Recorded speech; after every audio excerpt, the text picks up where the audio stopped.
Hi, everyone. Thank you so much for joining. We're going to get started in just a minute as we wait for more folks to get online. Thanks for your patience.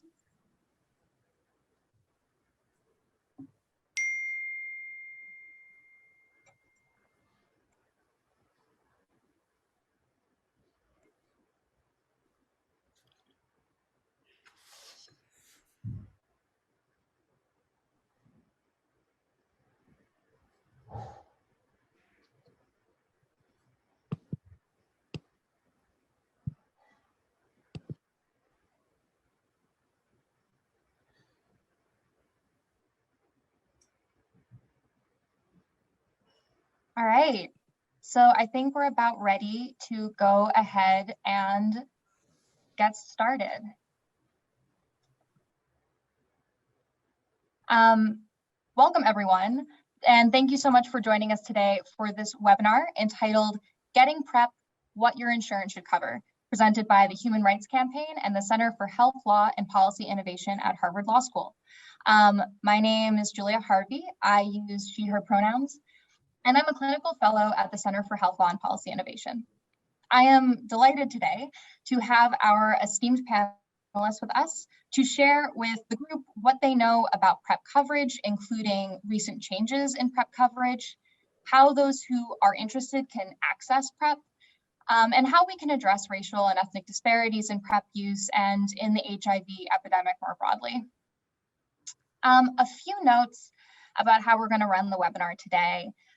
So all audience members will be muted throughout our conversation, but we certainly welcome everyone to engage in the conversation by adding questions or comments into the chat. I will be doing my best to integrate any questions from the audience into the conversation with our panelists as we progress through. And additionally, our webinar is being recorded and it will be available to view on the Human Rights Campaign website following this webinar. So to get us started, I would first like to introduce our panelists. First, we have Gabriel Maldonado. As the founder and CEO of True Evolution, Gabriel has led the organization's efforts for the last 11 years, which include comprehensive HIV prevention and care services, a mental health clinic, an emergency supportive housing program, and the organization's housing development project. As a former member of the Presidential Advisory Council on HIV/AIDS under President Obama, Gabriel works to elevate the representation of minority community-based organizations in state and federal policy priorities.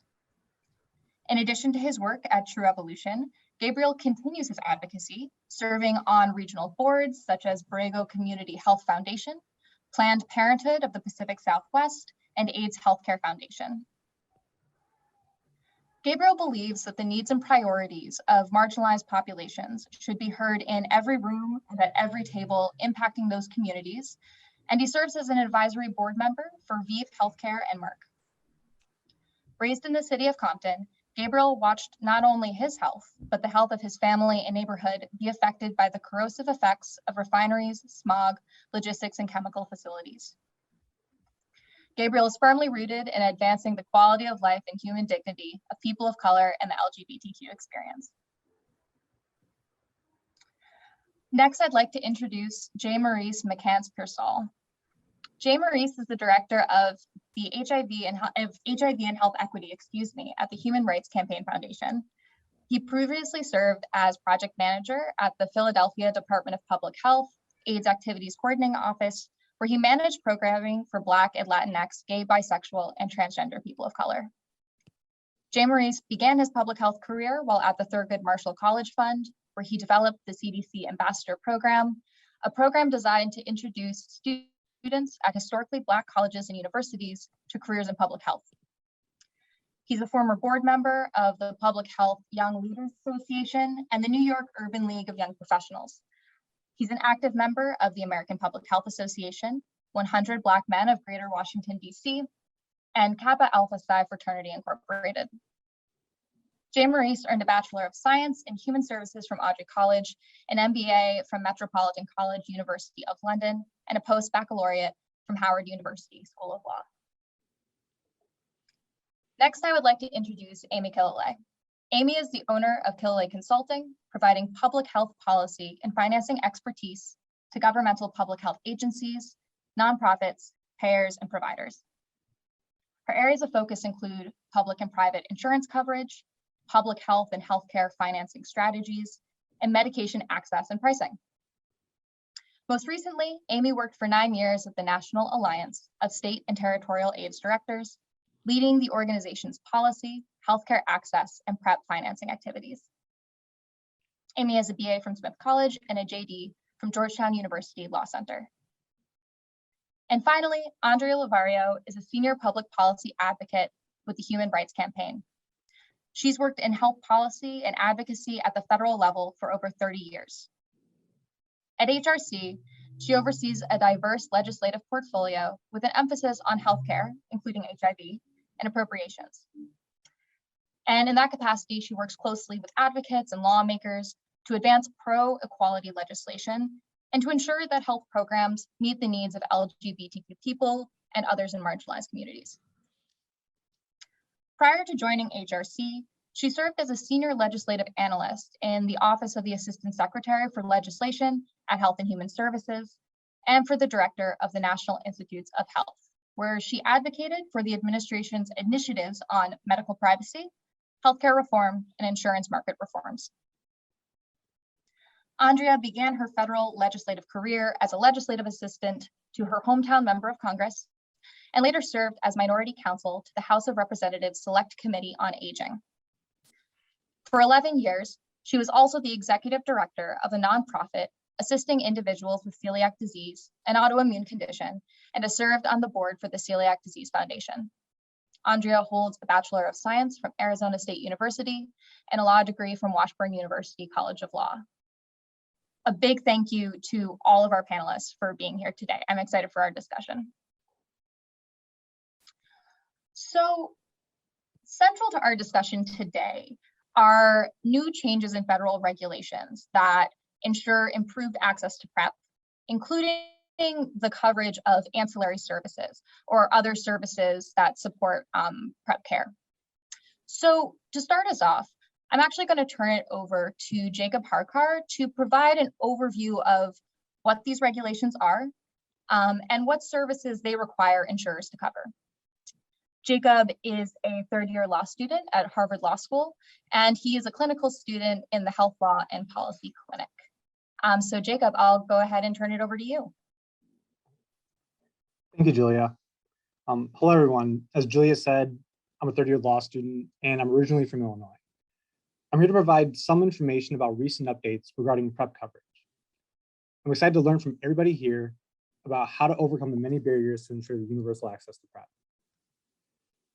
For those of you who don't know, pre-exposure prophylaxis, or PrEP, is a daily medication that people can take that effectively prevents them from contracting HIV. But many individuals who are at risk of contracting HIV face many structural and financial barriers to access. Thankfully, under the Affordable Care Act, most private health plans must cover, at no additional cost, preventive services that receive an A or a B rating from the United States Preventive Services Task Force, or USPSTF. In 2019, the USPSTF gave PrEP an A rating, meaning that most private health plans had to cover it at no additional cost. The USPSTF also recommended 6 PrEP-related services, such as HIV testing, that should be provided alongside a PrEP regime. At the time, many health plans covered PrEP, but did not cover the recommended services. This was important because even though the PrEP medication was free, without access to recommended services, many individuals were effectively denied PrEP coverage. Next slide, please. Last summer, HHS published an FAQ that clarified that both the PrEP medication and the recommended ancillary services must be covered at no additional cost. Those ancillary services include HIV testing, hepatitis B and C testing, kidney function testing, pregnancy testing, STI screening and counseling, and adherence counseling.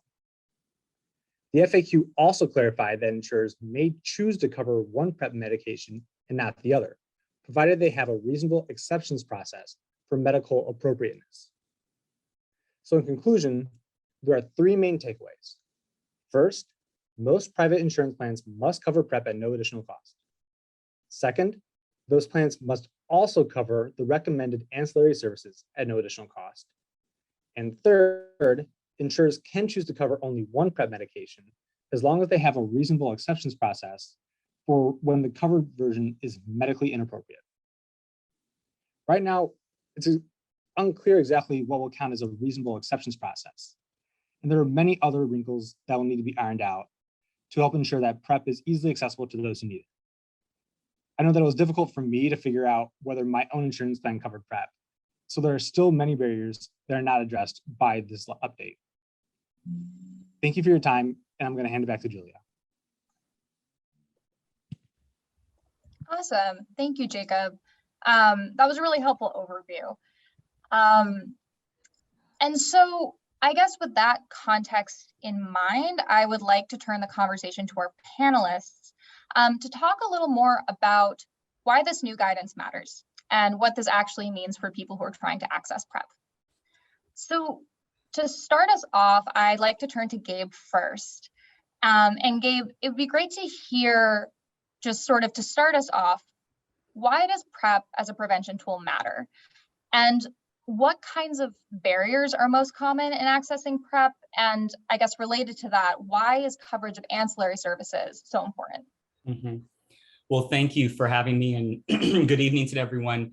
You know, I think that it is important that we remember that the population that we are serving, particularly the population that we find to be at greatest risk for HIV and therefore the greatest candidates of PrEP, they live full and complicated lives. They bring forth not only all of their environmental and social circumstances, but they bring all of their physical, biological, and mental health medical challenges as well. And so PrEP is really a transformative opportunity for those that are living very precarious lives, those that may be in very dangerous or sexually risky circumstances, can have an opportunity to protect themselves and take empowerment in their own hands by protecting themselves from HIV. I think the reason why ancillary services has really become at the forefront of the conversation, and I really sort of I hate crediting anything to COVID positive, but I credit that how COVID has really allowed us to see the unique intersections of comorbidities and multiple and dual diagnoses and how they all play a role in our primary and, in this conversation, sexual health. I will say, though, however, is that as an advocate, I am really pushing for the expansion of the definition of ancillary services and what that really means. I think even in the definition that and the services included that Jacob outlined, which I appreciate that, there still is this primary language around the medicalization around PrEP, right? And sort of the medical issues around it. But for the population and community that I serve, there are some more environmental social determinants of health that they are experiencing, including access to transportation, housing instability, food insecurity, and all of these things play a role in a person's ability to not only access, but stay retained, which is our other big issue. We talk about access, but we don't always talk about retention, retained into PrEP services. And so I really think that the CalAIM state expansion is a model for how we could be really imagining the expansiveness of ancillary and social services. Absolutely. Gabe, thank you for that. I mean, I think it goes to show that while we might be excited to share some updates that are making incremental improvement, we absolutely have a long way to go. And the next question I have is actually for Jay Maurice, and I'm hoping that you can kind of expand a little bit on what the conversation that Gabe just started. I guess it'd be great to hear, to what extent is full access to PrEP really a health equity issue? And again, I think Gabe teed this up well. And specifically, how do you see this new guidance as sort of a step toward addressing disparities in HIV transmission and access to preventive care as well? Great. Thank you for having me this evening. Can you hear me? Yes. Great. Okay, cool. So yeah, I think this is a really great question. When we think of full access to PrEP, we most definitely must address, or think about Let me rephrase that. So full access to PrEP is most definitely a health equity issue, right? So kind of like piggybacking on Gabe's response, for me, I always like to center the conversation or root the conversation and really addressing those social and structural determinants of health when we're talking about health equity, right? We know that Black and brown people are disproportionately impacted by HIV, right? And we also have to explore why.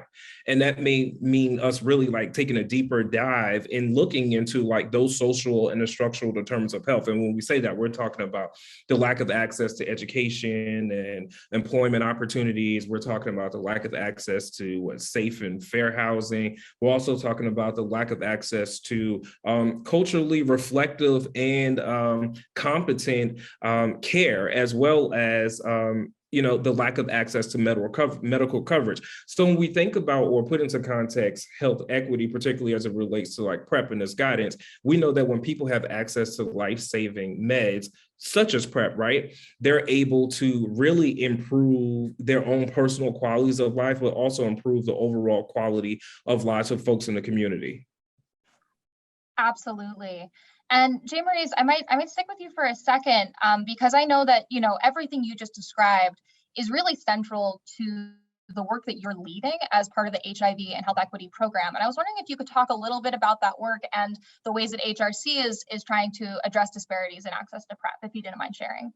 Yeah, sure, no problem. So my work is really centralized or focused on communities of color, right? It's focused on those communities that are disproportionately impacted. So we have several buckets in which our work fall. And for, just starting off, we partnered with 7 minority-led and serving community-based organizations. These organizations make up our community CBO Leadership Council. And this was a council that we put together to develop a national HIV public education and awareness campaign, really a campaign that centers and focuses on the lived experiences of Black and Latinx communities. The campaign really also focuses on or centered around stigma reduction, access to HIV testing, as well as PrEP access, right? But we also provide capacity building opportunities for medical providers, be it those who are just general PrEP providers or those who are primary care physicians.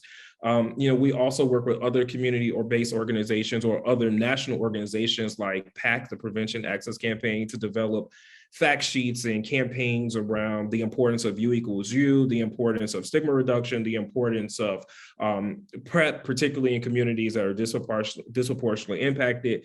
And then a large segment of our work is also rooted in in communities that have high instances of HIV per CDC data, right? And these are rural areas in the South.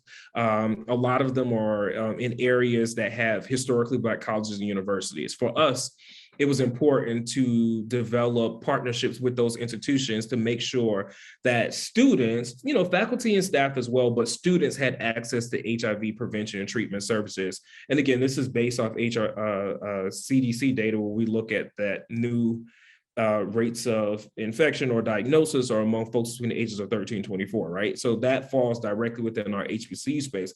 So what we did in this past year was partner with these organizations, these institutions. There were 107 of them that we partnered with. And what we did was we did a campus assessment of HIV prevention and treatment services that are available on that campus through their health centers. And in that, we called it our HBCU Health Center Directory. We had a really great response from all the institutions, but for us, the intent on developing that directory was to, one, catalog those services that currently exist on campuses, find out where deficits were in services on those campuses, and then more importantly, partner with a minority-led or serving community-based organization in that area or the health department to make sure that students and faculty and staff on those campuses had access to HIV prevention and treatment services, either through their health center directly or developing some sort of partnership where they're able to go off campus to either the CBO or to the health department to receive any type of services they need around HIV prevention and treatment services. And we've seen a large segment of our institutions really jump on board as it relates to PrEP. They want to know more about how do they access PrEP? What is PrEP? How do you pay for PrEP? So we've partnered again with the institutions to develop some trainings to deliver to the student body. We worked with the the Greek councils on the campus. We worked with the different schools on the campuses, communications, business, health, and allied services to meet with their students and have real conversations, one, about sex and sexual health, but then two, what are the biomedical tools out here that they can use to keep themselves healthy and safe, as well as their communities. That's fantastic. Thank you so much for sharing that. And I think, you know, the approach that you laid out, the sort of multifaceted way in which your organization is really addressing these issues, it shows how it's responsive to, you know, all of those complex factors that sort of are contributing to, you know, access to care issues and the HIV epidemic more broadly. So I really appreciate you sharing that. And in a similar vein, Gabe, I was hoping that you might share a little bit briefly about True Evolution and the work that you're doing and the approach that your organization is taking. Well, when the stay-at-home order for California went into effect for COVID-19, we became providers under the state's Project Room Key initiative, which was the emergency housing protocol for counties to house their homeless population. So we took in all the clients living with HIV who came into that program during the 1 year of COVID. We had about 87 people living with HIV that we managed across 18 sites throughout 5,000 square mile sort of county area. And then today we got the opportunity and have received about $20 million in various funding to acquire, rehabilitate, and build a 1.25 acre community campus that is going to be home to 49 beds of permanent supportive housing, a primary care clinic, a mental health clinic, a fitness center, a community garden, and about 15,000 square feet of open park space for wellness, nutrition, and fitness programs. So that's kind of our flagship right now, is to kind of create hopefully a physical space where we could demonstrate this idea of wraparound services. And so that facility breaks ground in 9 days. And wow. Yeah, it took us 18 months to get here. So now it's chapter 2. And then we hope to have the grand opening in World AIDS Day of 2022. That is amazing. Well, congratulations, and I'm excited to see how that work continues. And actually, you know, I'd like to shift the focus a little bit to talk a little bit about what someone should do when they're trying to access PrEP, like sort of starting at like the foundational level. And this first question is also for Gabe and J. Maurice. If someone's interested in PrEP for the first time, what is, you know, the first step that they should take, or what questions might they want to ask their provider?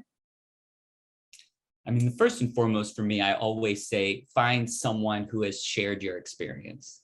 And that's why cultural organizations are fundamental. I mean, right now we're trying to convince people to put vaccines in arms who think there's microchips in it. So trust is very important, and connection and someone that you can relate to in trying to understand and make a very critical medical decision like taking PrEP, especially because we understand that the intermittent taking of PrEP is very dangerous and risky. And a lot of my colleagues are very much in the middle of intermittently engaging with PrEP and still sort of under the assumption that they're fully adherent, not really aware of whether they have the full efficacy of the drug. And so that kind of intermittent engagement with PrEP can be very, very dangerous. And I think part of that, mitigating that, is really creating a strong connection with someone who is taking it. They also are part of your social support system. They may have already done it and can navigate elements of the health insurance that you may be going through. So first and foremost, find someone who you connect with who is already taking PrEP. And J. Maurice, I don't know if you have a Yeah, no, I think you hit the nail on the head. I think for me, I start with trust, right? You know, a lot of, like, goes back to the point I made earlier, like a lot of our work here at HRC, particularly in the HIV and Health Equity Program, is rooted in work in Black and Brown communities, right? And working with minority-led and serving community-based organizations. These are the places where you walk through the door and people look like you. They understand your lived experiences. They speak the same language, right? Because we also understand that, you know, these organizations, the True Evolutions and the Us Helping Us and, you know, a handful of other organizations, Abounding Prosperity. These are organizations that, you know, are really rooted in the community, and we take that for granted, but they are really the gatekeepers to care for Black and brown folks. And, you know, it only takes one time walking into a facility, and how you're greeted and what you think when you look around that building will determine if you want to engage in care or not, right? So it's important that we have spaces and places that look like us. So the first thing I do when people speak, you know, come to me about PrEP, I'm like, well, look, let's find a area in your organization in your area that really reflects like your lived experience.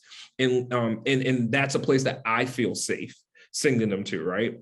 And yeah, and then letting it go from there. I'm also providing myself as a service or a resource to be able to like help them, usher them, or, you know, help them through the experience of getting on PrEP. But I think Gabriel kind of hit the nail on the head with everything else that he said. You know, it's about an experience. Absolutely. And I think both of your answers really drive home the point that, you know, accessing PrEP care is also a very personal thing. And it's important that that is reflected, right, in the care that folks receive. And so I guess I'll turn to Amy next. So let's say that someone's ready to engage in PrEP care. How does someone go about finding if their plan is subject to these new requirements, or if their plan actually covers PrEP? Yeah, so first off, hi everyone. It's great to be with you all this evening or afternoon, depending on where you are. You know, I want to first direct you guys to a resource that makes that answering that question very easy, and then I sort of want to walk through the components of it. So the folks at NASDAQ have actually developed a PrEP coverage check tool, which I think we can chat out the link to, and it links up to healthcare.gov. So it's not the full universe of the different insurance plans somebody could have, but it's a big slice of it, and allows you to, you know, sort of click a button, you enter in the plan ID, which you can get directly from healthcare.gov, and the site includes how to get that plan ID. And then it will tell you what drug is covered. And so that's one of the major sort of pieces of looking at, you know, what a plan will cover and make sure it's going to meet your needs is the drug piece. I would say, you know, in addition to that, we just heard from Jacob about the new FAQ that came out over the summer, which I just want to note was a big advocacy win. And, you know, that really clarified that plans have an obligation under the ACA's preventative services requirement, not only to cover the medication without cost sharing, but also to cover all of those ancillary services that Jacob went through without cost sharing. So what plans should do, and, you know, this hopefully is starting to happen more and more as, you know, the new guidance went into effect. But what plans should do is write on their summary of benefits and coverage, which is like the main document that your plan will have that walks through, you know, what are your cost sharing, what's covered. Right on that document, it should say, you know, preventative services without cost sharing, or ACA preventative services, with a link to all of the preventative services. And it should include right there, you know, PrEP medication and PrEP ancillary services, and sort of list those out. So those are that's one place, you know, certainly go to the NASDAQ tool and you have the link there. Go to your plan summary of benefits and coverage, or SBC. That's going to be a good place where you can link directly to the formulary. If you want to look yourself, you can look to see is our other PrEP services listed explicitly under the preventative services category. So those are some of the quicker ways to get at you know, what's on the formulary, and then just to make sure your plan is you know, complying with the new coverage and cost sharing requirements. Amy, that is so helpful. Thank you for walking us through that. If folks didn't see, we did throw the link down in the chat, so definitely encourage folks to check it out and take a look at the PrEP verification tool if you get a chance. And so, Amy, I guess staying on this theme of insurance coverage, and you sort of began to touch on this, like there are several different options for PrEP now, right? Like there are different PrEP medications that folks can take, and different options might be right for different people.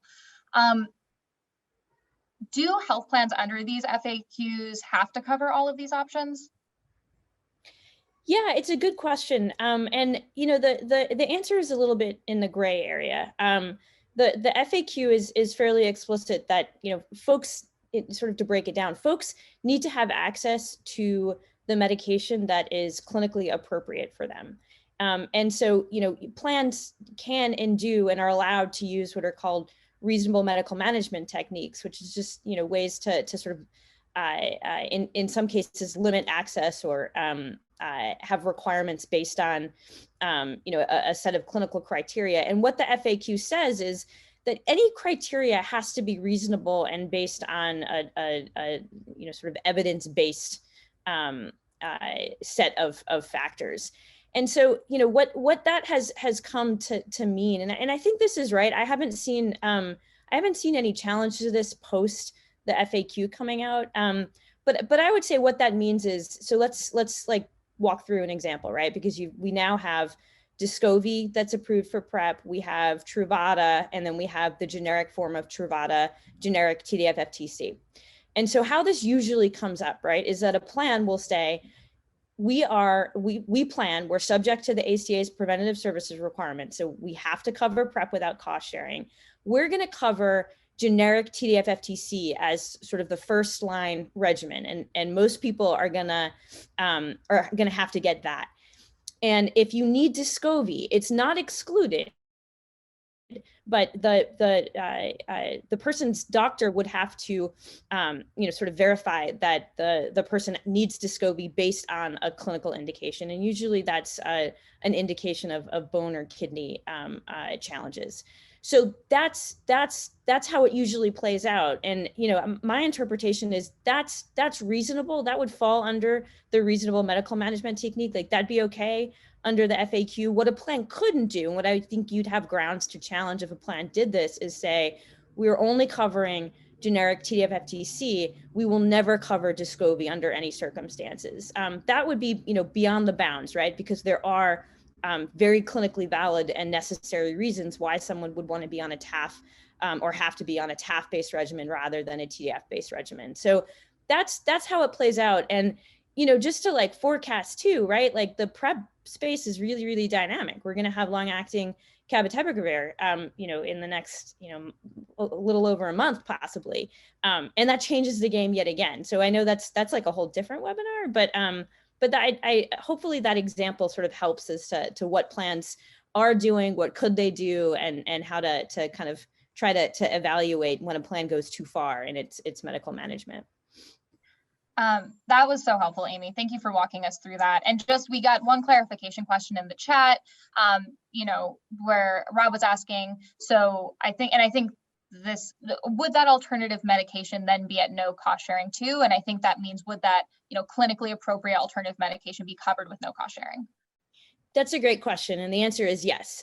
So under that example, if you kind of go through this process of it's clinically indicated, then absolutely it gets folded into the USPSTF recommendation. And I think the FAQ, it does a good job of sort of nodding to that. And there's a good basis to really push that with insurers. Prior to the FAQ, all we had was the USPSTF language, which only mentions TDF, FTC, and tenofovir alone for a very select few patients. So we really had to read a lot into it when it came to TAF-based regimens. The FAQ really helps to make the case that if there's a clinical indication, and for a small subset of folks there is, that once you have that approval, that has to be covered without cost sharing, because that is now part of the USPSTF recommendation.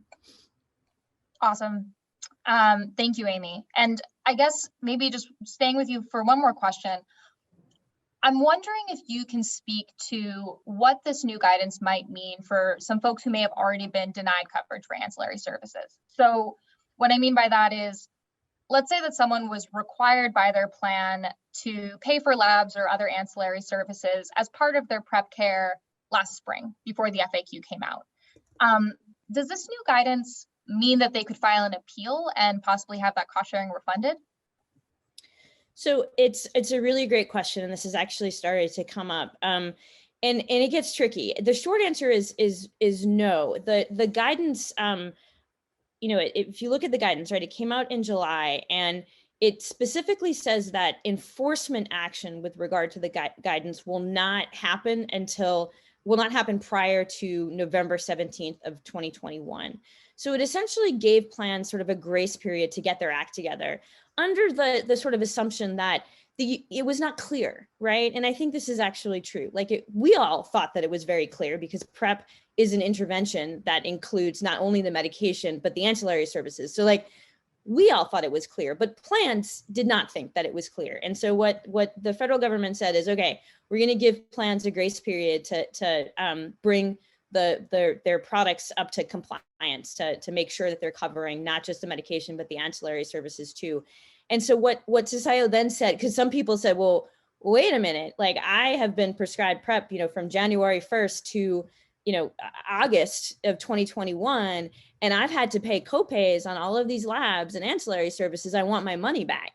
And CSIO has been pretty clear, and at the plan level and at the state level, like there's been not a lot of movement on this, that you can't get that money back. The plans weren't were not out of compliance because they didn't know that the USPSTF recommendation included the requirement to cover all of these services without cost sharing. So really that's like a forward-looking coverage requirement post September 17th, 2021. Now, medication is a different story. Appeal that and go to your Department of Insurance. Like that's important. That was very, very clear from the beginning, but there's less of a legal footing to really challenge retroactive look at the ancillary services prior to the enforcement date of September.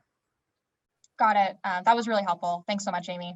And we're getting a lot of questions coming in the chat about enforcement. And actually, Andre, I'm gonna turn it over to you. Obviously, health plan compliance with this guidance is a really important concern, and it's something that I think patients and providers and advocates are all going to be looking at, right? So I guess I was wondering, could you tell us a little bit about what should someone do if they learn that they're being inappropriately charged for PrEP or ancillary services, and who might they contact or reach out to with those concerns? Sure, and I'll look to Amy to back me up if I misspeak here. But just to let folks know, first of all, thank you for having me on the panel today. This is our third webinar that we've done, and these issues about individuals still being denied ancillary services being paid for by their insurance companies came up in our provider webinar, also came up in our advocate webinar, and it's again today in our webinar. So not surprising there. As Amy said, plans were not required to, per the guidance, start covering the ancillary services until after November. I believe it was the 17th of this year. So if you are denied those services, first course is to go back to the insurance company and advise them, you denied coverage for something that should have been covered. You can also follow up. Each state has an insurance commissioner's office. You can contact those insurance commissioners' offices and lodge a complaint that you have been charged for services that you should not have been charged for. There are several states in which HHS is the entity that is overseeing the exchanges, the Affordable Care Exchanges. And for those states, those queries can go to the Centers for Medicare and Medicaid Services, CSIO, and we can certainly provide a link to the NAIC website for the individual state, access to the commissioners, and I think we can also provide, if not in the chat this evening, we can via the website provide the link to CSIO as well. For that additional information. But yes, we're aware that those problems are occurring. I would also say, feel free to share that information with HRC as well. We'd be happy to see the information and also make some inquiries on our own to some of those insurance companies, because if one person's being denied, more than one person's being denied. And so it's helpful to have some weight behind you in making that push to get the services covered. Absolutely. Thank you, Andrea. And I think like even following up on your point, something that we've heard in some of our other panels from some of the state insurance commissioner offices is that it also helps them, right, to if they see a series of complaints coming in from, around certain plans, that absolutely helps them take action. So that's something that we have heard from them is really a help when folks are systems, right? So I would say I don't want to be, I'm not cynical about it. I think I still have quite a bit of hope that we can get there, but I think it's just important to say we don't have the right foundation in terms of a functional PrEP financing and delivery system. And if we want a true public health response that is able to open the floodgates to PrEP, we as a country need to rethink what that looks like. How do we get PrEP out, not just to the folks in big 340B centers and community health centers? How do we get it out to folks who are going to syringe services programs and mobile outreach clinics and via telehealth? I think we need to think really differently and innovatively about that. So I think we can get there, but I don't think we're there yet.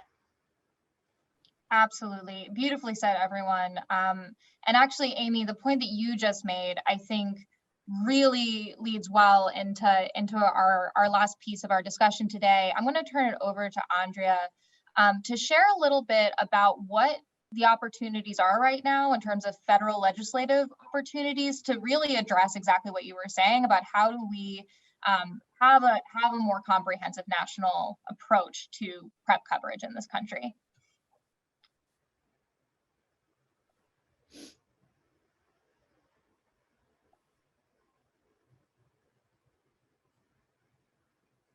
There we go. I think the slide's coming up. So Amy hit it right on the hit the nail on the head, and Jay Maurice and Gabe did as well.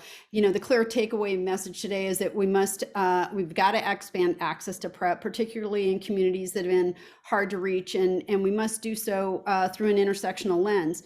While we have established government programs that are funded for the treatment of HIV, we don't have a comprehensive nationwide program dedicated to the provision of PrEP, and that is desperately needed. We've been working closely with allies on Capitol Hill to draft legislation that moves in that direction. HRC, CHLP, NASDAD, Amy, a number of the advocacy groups have been very engaged in this over the course of the last year. And there are two bills that have been introduced. The first is the PrEP Access and Coverage Act, and the second is the PrEP Assistance Program Act. Both establish programs to provide grants to states, Indian tribal governments, federally qualified health centers, rural health clinics, local governments, and community-based organizations to establish and support PrEP programs. The PrEP Access and Coverage Act is broader in scope. It would eliminate the out-of-pocket costs for PrEP and associated costs, including lab fees. And you may say, but didn't the guidance already take care of that? Well, that's guidance. We want it in statute so that it cannot change at the whim of whoever may be in office during another administration. So it's important that we have this in statute. It also prohibits prior authorization requirements for HIV prevention drugs under private and public health plans. It prohibits denial of or premium increases for other types of insurance if an individual is taking PrEP, for instance, life insurance or disability insurance or long-term care insurance. It also includes directed public and provider health education campaigns to increase utilization of both PEP and PrEP. And I did see in the course of the chat, someone raising the question about the explanation of benefits on young adults going to their parents. It also has a provision regarding that in the PrEP Access and Coverage Act to blind that information so that the information may not be disclosed necessarily to a parent. So we encourage each of you who are with us tonight to reach out to your members of Congress and urge them to co-sponsor these important HIV prevention bills. They are two bills that we are going to be working on very hard to get enacted over the course of the next year. Excellent. Thank you so much, Andrea. Fantastic information and resources for folks. And as Andrea said, if you want to get engaged, this is an opportunity to reach out to your representatives and to push for some federal change on this issue. So we're coming up to the end of our time here. And I just want to once again thank all of our panelists for their involvement in this conversation tonight. I have certainly enjoyed it and learned a lot. And I also hope that it was helpful to our audience to learn more about PrEP coverage and services and what the opportunities and challenges are. And so with that, I just want to say thank you to everyone, and I hope you have a great evening.